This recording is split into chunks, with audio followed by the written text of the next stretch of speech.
네, 오늘은 강한 교회 시리즈 7번째 마지막 시간입니다. 그래서 요한계시록 2장과 3장에서 예수님께서 편지를 보내셨던 7교회들 중에 이제 드디어 마지막 7번째 교회인 라오디게아 교회를 우리가 함께 살펴보면서 주님의 음성을 듣도록 하겠습니다. 다른 6교회들과 마찬가지로 이 마지막 교회인 라오디게아 교회에게도 예수님께서는 똑같은 방식으로 편지를 시작하십니다. 그래서 15절 말씀을 보니까 내가 내 행위를 아노니 하며 이렇게 편지가 시작되고 있습니다. 근데 우리 주님께서는 과연 이 라오디게아 교회를 어떻게 아시고 계실까요? 여러분, 이게 사실은 중요한 것이 되는 거겠죠. 16절 말씀 보니까 우리 주님께서 이렇게 말씀하십니다. 내가 이같이 미지근하여 뜨겁지도 아니하고 차지도 아니하니. 여러분, 더운 한여름에 요즘 우리가 많이 경험할 수 있는 일입니다. 생수 한 병을 꺼내서 냉장고에서 꺼낸 생수겠죠. 그것을 마실 때 참 시원하죠. 근데 차에 잠시 그물을 놔뒀다가 내립니다. 그리고 한두 시간 뒤에 다시 차로 돌아와서 그걸 마시려고 하면 사실 미지근해서 더 이상 마실 수가 없습니다. 정말 우리가 목이 마르지 않은 이상, 정말 물이 필요하지 않은 이상이라면 보통 그 물 마시지 않습니다. 그리고 오히려 버리게 됩니다. 근데 여러분, 라오디게아 교회가 정확하게 바로 이런 교회였다라고 주님께서 말씀하시는 겁니다. 여러분, 당시 라오디게아 교회가 위치하고 있던 라오디게아 도시는요, 사실은 자연스러운 어떤 조건 때문에 자연스럽게 사람들이 모여서 형성된 도시가 아니었습니다. 이 라오디게아 도시는 상업적인 이유와 그리고 군사적인 이유, 이 두 가지 이유 때문에 전략적으로 의도해서 만들어진 도시가 라오디게아 도시입니다. 근데 그러다 보니까 참 아쉬운 결점이 하나 있었습니다. 그 결점이 뭐냐면 이 도시에는요, 물의 수원지가 없었다는 거예요. 그래서 이 문제를 해결하기 위해서 물을 다른 지역에서 인공적으로 만든 석조 수로관입니다. 돌로 만든 수로관을 통해서 물을 공급받아야만 했습니다. 그리고 이렇게 인공적인 석조 수로관을 통해서 물을 받을 수 있는 곳이 두 군데가 있었습니다. 하나는 히에라볼리라고 하는 북쪽에 있던 근방 도시였고, 또 다른 하나는 살짝 동쪽에 위치하고 있던 골로새 도시였어요. 근데 흥미롭게도 이 두 군데서 오는 물이 달랐습니다. 여러분, 지역마다 가면 그 물이 달라요. 근데 여기도 마찬가지입니다. 북쪽의 히에라볼리에서 오는 물은요, 사실은 온천물이었습니다. 그러다 보니까 이 히에라볼리의 물은 사람의 몸을 따뜻하게 해주는 물이죠. 질병이 있는 사람들이 바로 이곳을 찾아갔습니다. 그래서 몸을 담갔습니다. 관절염이라든가 몸에 염증이 있는 사람들이 치료 효과가 있다라고 하는, 이렇게 널리 퍼진 히에라볼리에 들어가서 온천에 몸을 담그고 나왔다는 이야기죠. 반면에 라오디게아 도시는 이 두 번째 골로새서라고 하는 여기서 물을 받는데, 근데 거기서 오는 물은 또 차가운 물이었어요. 히에라볼리하고는 다른 물이었습니다. 이 골로새에서 오는 차가운 물은 의학적인 효과는 없었습니다. 그러나 대신 더운 지방에서 생기를 복돋아주고 갈증을 해소시키는 그런 시원한 물이었습니다. 근데 이 두 곳에서 오는 물들이 라오디게아 도시까지 오다 보면요, 북쪽의 히에라볼리에서 오는 물은 그 뜨거운 물이 식어지게 됩니다. 미지근해지게 돼요. 또 골로새에서 오는 차가운 물은 또 라오디게아 도시까지 오면서 그 차가움이 사라지게 됩니다. 그러다 보니까 라오디게아 사람들은 늘 미지근한 상태의 물만 받게 되는 거죠. 그리고 그런 물을 마시게 되는 겁니다. 자, 우리 주님께서 라오디게아 교회에게 뜨겁지도 않고 차지도 않은 교회라고 하셨을 때, 여러분, 이 말씀이 늘 미지근한 물을 마셔오면서 불편했던 라오디게아 교회 사람들에게는 그 의미가 정확히 어떤 것이었는지 아주 선명하고 아주 분명하게 마음에 와닿을 수 있었습니다. 그리고 이 예수님의 말씀이 사실은 충격적일 수밖에 없었죠. 평소에 미지근한 물을 마시면서 불평했던 이 사람들이 자기 자신들이 그런 사람들인 줄은 몰랐던 이유가 여기 있습니다. 근데 여러분, 예수님께서 너가 차든지 뜨겁든지 하기를 원하노라 라고 하셨을 때, 여러분 이 말씀은요, 한국식으로 이해를 하면 열심히 열정을 내든지 아니면 집어치우든지 둘 중에 하라. 우리는 보통 이렇게 이해할 수 있습니다. 그런데 그런 의미는 아닙니다. 차든지 덥든지 하라는 말씀은 차든지 덥든지 어떤 방식으로든 주님께 드릴 열매를 맺어라라는 이야기입니다. 차든지 덥든지 어떤 방식이든지 교회 재기능을 하면서 이 땅에서 소금과 빛의 역할을 하라라는 이런 말씀입니다. 그래서 차가움의 유익을 가져다 주든지 아니면 뜨거움의 유익을 가져다 주든지 둘 중에 하나라도 하라는 그런 말씀입니다. 여러분, 이 땅의 교회들은요 다 다릅니다. 우리가 지난 7주 동안 살펴본 7개의 교회들을 보시게 되면 여러분 모두가 다 예수님께서 성령을 통해서 만드시고 세우신 교회였습니다. 이 7개 모든 교회들이 예수님을 구주요 주인으로 모시는 교회였어요. 그리고 이 모든 7교회들을 주님께 사랑하셨습니다. 그렇기 때문에 애당초 이 교회들에게 편지를 보내신 거예요. 사랑하지 않으셨다면 편지를 보내실 일도 없으셨습니다. 칭찬하는 일도 없었고 책망을 할 일도 없었습니다. 그리고 모든 교회 주님께 사랑하시는 교회였습니다. 그런데 이 모든 7개 교회들은요 다 달랐어요. 어떤 교회는 칭찬만 받은 교회가 있었습니다. 어떤 교회는 책망만 받은 교회가 있었어요. 또 어떤 교회는 칭찬도 받고 책망도 받던 교회도 있었습니다. 또 칭찬의 내용을 보면 또 책망의 내용을 보면요 그 내용들이 다 달랐습니다. 7개의 교회들은요 모두가 다 달랐어요. 지금 이 땅에 존재하는 교회들도 마찬가지로 여러분 다 다릅니다.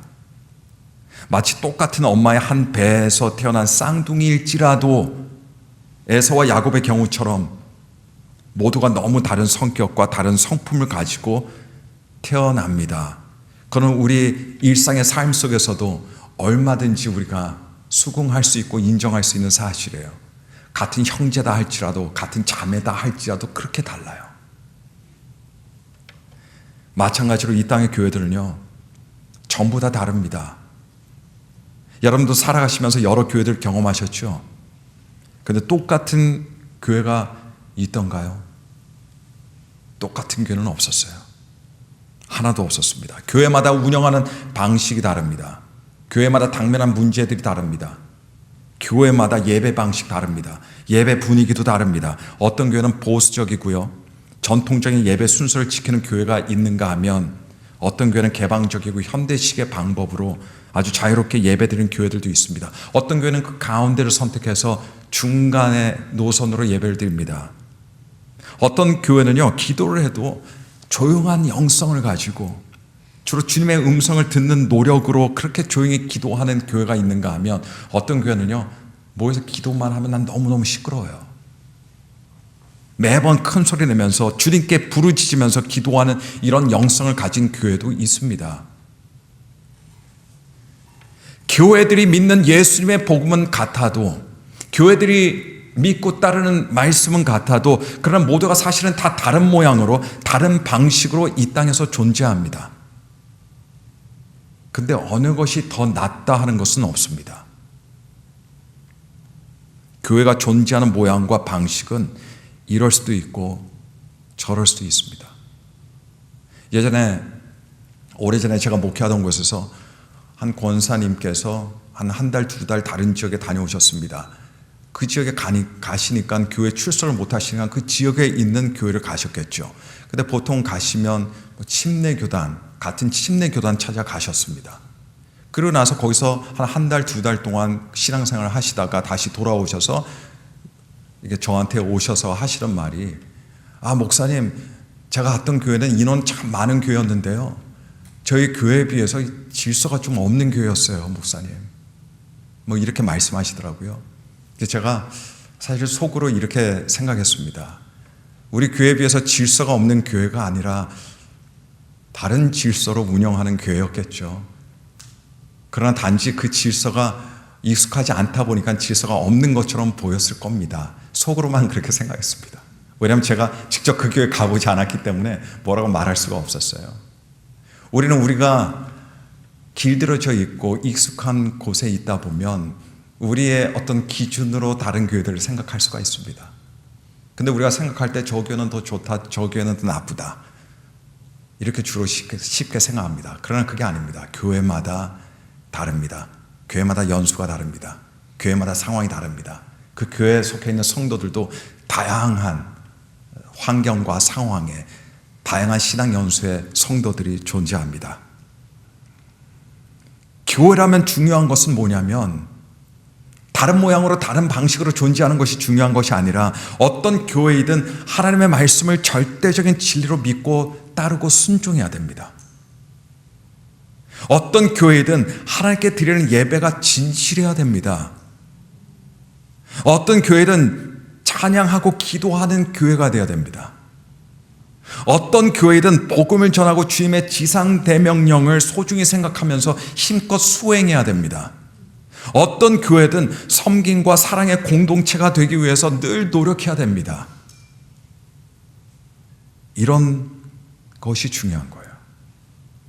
이런 교회가 비록 완벽한 교회는 절대 되지 않겠지만은, 그러나 우리 예수님의 입에 한여름에 마시는 시원한 음료가 되든지 아니면 겨울에 정갈하고 향이 그윽한 아주 따뜻한 몸을 녹이는 차 같은 존재의 교회가 되든지 그런 교회가 됩니다.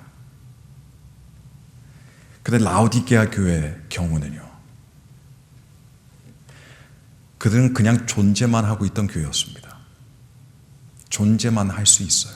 그냥 그 자리에만 있을 수 있습니다. 존재만 하는 교회는 주님의 입에 아무런 맛이 없어요. 시원함도 없고 뜨거움도 없습니다. 물론 이들 교회 예배가 있었겠죠. 물론 이들 모임에 찬양이 있었겠죠. 기도도 있었겠죠. 모임들도 있었겠죠. 그런데 모든 것들은 맛이 없었습니다. 그게 가능합니다. 가능해요. 왜냐하면 이들이 하는 모든 일들에 거기에 진정한 마음이 없었고 영혼이 없었기 때문입니다. 무미건조한 미지근한 교회는 여러분 존재는 할 수 있지만은 하나님 나라에서 그 어떤 역할도 감당하지 못합니다. 소금기도 없고요, 빛도 없습니다. 그냥 존재만 하기 때문입니다. 우리 개인적인 차원에서 볼 때도 우리 신앙인들이 때로는 그냥 이 세상에서 그리스도인이라고 하는 이름만을 가지고 그냥 존재만 하게 되는 그런 시간들, 그런 기간 얼마든지 있을 수 있습니다. 저에게도 있었고 여러분들에게도 그런 시간이 있었을 겁니다. 근데 존재만 하다 보니까 영혼의 생명력이 없어요. 존재만 하다 보니까 주님 앞에 드릴 열매가 없습니다. 존재만 하다 보면 복음의 사역도 예수님의 지상대명령도 사실은 남의 일처럼 간주합니다.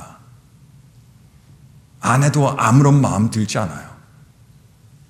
이것이 바로 라오디게아 교회였습니다. 그렇게 존재만 하고 있었어요. 여러분, 영적 타성에 젖어서 그냥 존재만 하고 있는 그런 기간, 아까도 말씀드렸지만 있을 수 있습니다. 어떤 교회든 있을 수 있고 어떤 성도든 있을 수 있습니다.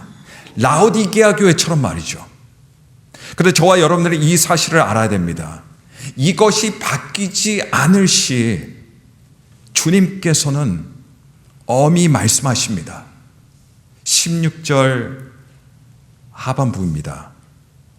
내 입에서 너를 토하여 버리리라. 차지도 않고 덥지도 않은, 아무 맛 없는, 하나님 나라를 위한 아무 고민도 없는, 아무 열정도 없는 라오디게아 교회가 당면한 문제가 바로 이것이었어요. 그들에겐 다른 선택의 여지가 없었습니다. 그들이 바뀌든지 아니면 토하여지든지 둘 중에 하나입니다.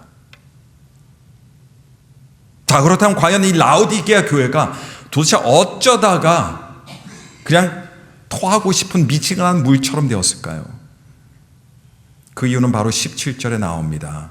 17절 말씀 보니까 내가 말하기를 나는 부자라 부요하여 부족한 것이 없다 하라.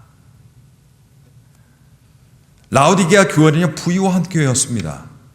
부족함이 없는 교회였어요. 교회 재정이 넘쳐났습니다. 성도들도 부족함 없이 살아가고 있었습니다. 그런데 이들의 이 부족함이 없는 부요함이 라오디게아 교회로 하여금 그들을 나태하게 만들었습니다. 아무 능력 없도록 만들었어요. 그저 존재만 하게 만드는 주범이 된 겁니다. 여러분, 풍요로움은 나쁜 것은 아닙니다. 그러나 풍요로움 속에서 영적인 각성 상태를 유지하지 않으면 그 풍요로움은 아무 도움이 되지 않습니다. 오히려 우리의 영혼을 해치는 독이 됩니다. 결국 그 풍요로움은 우리에게는 저주만 될 뿐입니다. 라오디게아 교회에게 있어서 그들의 부는 뭐였냐? 축복이 아니었습니다. 그들에게 독이었습니다. 여러분, 생각해 볼 때, 상상해 볼 때 이들이 물질적으로 부하지만 않았어도, 이들에게 부족함이만 있었어도, 여러분, 이들이 차지도 않고 뜨겁지도 않은 그런 밋밋한 교회까지 되지는 않았을 거라고 봅니다. 이들은 물질적으로 남부럽지 않게 부유하게 살고 있었겠지만, 그런데 우리 주님의 눈에 볼 때, 우리 주님께서 보실 때 이들은 어떤 교회였냐면 가장 곤고한 교회였어요. 가장 가련한 교회였습니다. 심지어 누더기 옷조차 걸치지 않았던 벌거벗은 수치스러운 부끄러운 교회였습니다. 이게 주님의 눈에 비춰지는 교회의 모습이었어요. 그렇게 열매가 없습니다. 세상에 영향력이 전혀 없는, 하나님 나라에 아무 기여도 하지 않는, 그저 자기들만을 위해서 살면서 그냥 그 자리에 존재만 하고 하나님 나라를 위해서는 그저 숨만 쉬는 이런 무익한 교회가 되어버린 겁니다. 여러분, 이런 라오디게아 교회가 필요한 것이 무엇일까요? 본문의 18절 말씀 보니까 주님께서 이렇게 말씀하십니다. 내가 너를 권하노니 내게서 불로 연단한 금을 사서 부유하게 하라. 금을 사랍니다. 가뜩이나 부유했던 라오디게아 교회에게 더 많은 금이 필요했습니까? 아닙니다. 여기서 금은요, 물질적인 금이 아니에요. 우리 주님께서 여기시는 금과 세상 사람들이 생각하는 금은 다릅니다. 같은 금이 아니에요. 주님께서 보시는 금은 우리 통장에 있는 그런 금이 아니라 바로 믿음입니다. 금이 믿음이 있고 믿음이 금입니다. 성도와 교회를 부유하게 해주는 것은요, 이 땅의 금이 아니에요. 교회에 이런 금이 많아봤자 싸움만 일어납니다. 성도와 교회를 부하게 하고 부유하게 하는 것은 바로 믿음입니다. 믿음도 그냥 가벼운 믿음이 아니에요. 믿음도 레벨이 다 다릅니다. 여기 보니까 불로 연단한 금을 사라고 합니다. 여러 시련과 고난을 견뎌내면서 불순물이 다 빠진 순전한 믿음, 이것이 바로 불로 연단한 금입니다. 주님께서 원하시고 기대하시고 기다리시는 것이 바로 이겁니다. 여러분, 사람들은 믿음 없음을 그냥 큰일 아닌 것처럼 생각하기가 너무너무 쉬워요. 아무렇지도 않게 생각합니다. 근데 만약에 이 세상에 돈이 없다라고 할 때 사람들 그거를 부끄럽게 생각해요.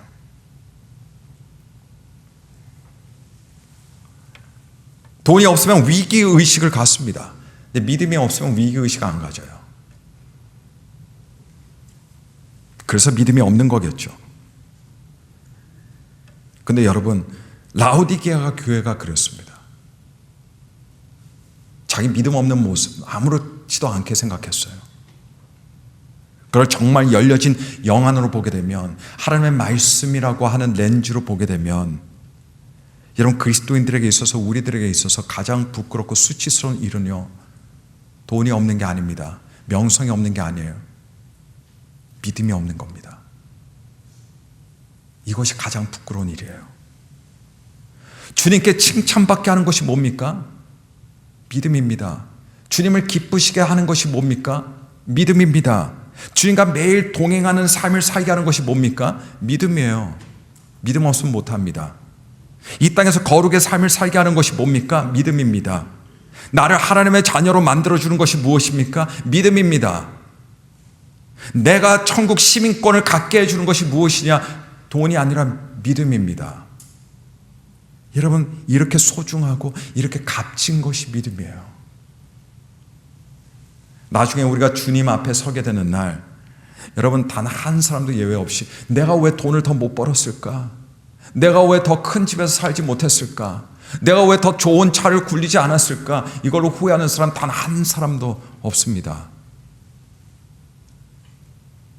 오히려 왜 내게 살아계신 우리 주님을 믿는 믿음이 더 없었을까? 왜 내가 더 믿음으로 내 삶을 살지 못했을까? 왜 내가 믿음으로 하나님 말씀을 순종하지 못했을까? 왜 믿음으로 더 내 자신을 하나님께 드리지 못했을까? 다 이런 것들로 후회하게 될 겁니다. 믿음 없는 것은요, 벌거벗은 것과 마찬가지예요. 믿음 안에서 부끄러운 일이 있고 믿음 안에서 수치스러운 일들이 있어요. 믿음이 없으면 그런 일들을 해도 부끄러운 줄 모르고 창피한 줄 모릅니다. 때로 하나님께서는 우리들의 손에 들려진 물질의 부요함을 뺏어가실 때가 있습니다. 그래서 물질적으로 가난하게 하시거나 어렵게 하실 수도 있으십니다. 그런데 그렇게 하시는데도 우리 주님께서는 분명한 이유가 있으신 거예요. 그리고 그 이유는 그 사람으로 하여금 하나님 나라에서 진짜 부요한 사람이 되도록 하시기 위한 우리 주님의 은혜의 조치가 됩니다. 우리에게 위험한 것은 물질이 없다고 위험한 게 아니에요. 우리에게 위험한 것은 우리에게 믿음이 없는 것이 위험한 겁니다. 그럼 기도도 못하고 예배도 못 드려요. 주님께 엎드리지도 못합니다. 주님께 나아가지도 못하고 주님과 동행하지도 못합니다. 믿음이 없을 때가, 믿음이 떨어질 때가, 믿음이 부족할 때가 우리 성도들이 가장 위기의식을 가져야 되는 그런 때라는 사실을 기억하시길 바랍니다. 오늘 본문 중 3장 20절 말씀을 보시면요, 주님께서 이렇게 말씀하세요. 볼지어다 내가 문 밖에 서서 두드리노니 누구든지 내 음성을 듣고 문을 열면 내가 그에게로 들어가 그로 더불어 먹고 그는 나로 더불어 먹으리라. 여러분, 너무나 유명한 구절이죠. 전도할 때 빠지지 않고 인용되는 말씀들 중에 하나가, 대표적인 전도 말씀이 이 말씀입니다.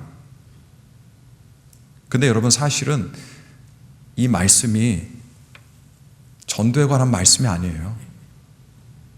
라오디게아 교회 성도들에게 주님께서 책망하셔서 말씀하시다가 갑자기 전도하라고 토픽을 바꾸신 게 아닙니다. 여러분, 이 말씀은 예수님을 믿지 않은 사람들을 향해서 외쳐진 말씀이 아닙니다.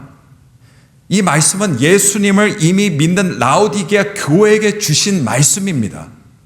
불신자들에게 향한 말씀이 아니었어요. 지금도 마찬가지로 불신자들이 아니라 그리스도인들이 들어야 하는, 이 시대에 우리 귀에 들려야 하는 그런 말씀입니다. 여러분, 여기 3장 20절에 문 안쪽에서 문을 닫고 있는 사람은 불신자들이 아닙니다. 이들은 차지도 않고 뜨겁지도 않은 미지근한 신앙을 가지고 있었던 라오디게아 교회 성도들 같은 사람들입니다. 이들은 예수님을 믿는다 하지만, 예수님을 구세주시다라고 고백하지만, 이들은 세상의 풍요로움과 안락함에 빠져서 예수님을 문 바깥으로 그냥 밀쳐내고 몰아낸 사람들이에요. 그래서 영적으로 나태하기 짝이 없어지고 아무런 열매도 못 맺는 사람들입니다. 성도로서, 교회로서 제 기능을 전혀 못하는 사람들입니다. 왜냐? 예수님이 문 바깥에 계시거든요. 예수님을 문 바깥에 밀어내고 그런 문을 닫았거든요. 이들 향해 우리 주님께서 기회를 주세요. 예수님께서 문 밖에 서서 두드리시는데 그게 바로 기회입니다. 그렇게 기회는 뭐냐? 바로 문을 여는 일인데 그게 회개입니다. 그게 회개예요. 여러분, 실제로 사람들은 마음의 문을 주님께 열면요, 육적으로, 물질적으로 피곤해질까 봐, 더 헌신해야 될까 봐 알면서 못 엽니다. 다 알고 있어요. 주님께 문을 열면 일상의 삶이 더 피곤해질 것 같고 힘들어질 것 같아서 문을 못 열어요. 일부러 그래서 문 바깥으로 예수님을 밀어내고 문을 닫는 겁니다. 그리고 예수님 거기에만 계셔주세요. 그러면서 그 안에 안락함을 누리며 살아가죠. 이런 성도들의 인생에 우리 주님께서 문 바깥에 계시는 거예요. 불신자들은 문 바깥에조차도 안 계시는 겁니다. 이런 성도들의 문, 닫혀졌던 문, 주님께서 두드리십니다. 그때가 바로 회개의 기회입니다. 그리고 주님께 회개하고 마음의 문을 다시 여는 사람에게 우리 주님께서 놀라운 축복의 약속을 해주시죠. 우리 주님께서 그의 인생에 들어오셔서 친밀하고 실제적인 살아있는 영적인 친교와 교제를 나누시겠다고 주님께서 반드시 약속하신 겁니다. 오늘날 우리 시대는요, 그 어느 때보다도 물질적인 시대입니다. 어느 때보다 돈을 사랑하는 시대예요. 돈 없으면 못 살겠다고 하는 사람이 투성인 시대입니다. 그러다 보니까 그 어느 때보다도 라오디게아 같은 성도들, 라오디게아 교회 같은 교회들이 어느 때보다도 많은 시대가 되지 않을까 저는 생각합니다. 여러분, 어떤 분들은 이렇게 생각해요. 요한계시록에 나오는 7개 교회들이 각 시대를 대표하는 교회들이다라고 생각합니다. 우리가 처음에 에베소 교회를 살펴봤죠. 에베소 교회는 초대교회 모습이었다.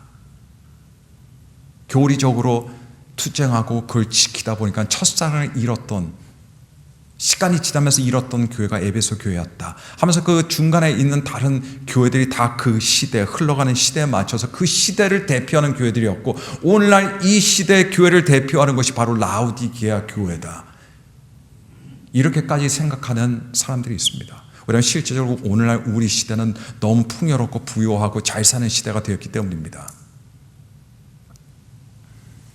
그러나 이 시대도 모든 7가지 유형들의 교회들이 다 존재합니다. 우리 등이 따뜻하다고 해서 우리가 안전한 게 아니에요. 안전한 집이 있다고 해서 우리에게 평안이 있는 거 아닙니다. 우리 통장에 돈이 들어가 있다고 해서 우리 미래가 보장되어 있는 거 아닙니다. 그런 것들은 언제든지 사라질 수 있습니다. 그런 것들을 통해서 얻는 평안은 가짜 평안이에요. 앞으로 시대는 더욱더 박해와 핍박이 있고 어려움과 환난이 있는 시대입니다. 주님께서 아시기 때문에 요한계시록을 시작할 때 이 7교회에 편지를 보내신 겁니다. 오늘 말씀을 통해 배우는 강한 교회는 어떤 교회입니까? 강한 교회는 물질적으로 풍성한 교회가 아니에요.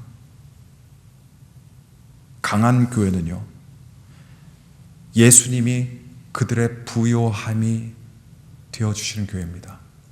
그걸 고백할 수 있는 교회예요. 우리에게 아무것도 없어도 예수님만 있으면 된다 하는, 예수님이 우리의 풍요요 부요함이 되십니다. 이 고백이 있는 교회가 살아있는 교회고요, 강한 교회입니다.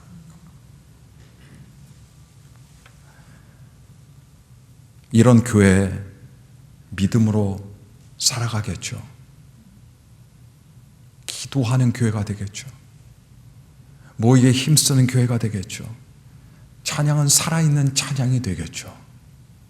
왜냐하면 예수님이 우리의 부요함이 되시기 때문입니다. 우리 예수님이 저와 여러분들의 부요함이 되는 그런 강하고 아름다운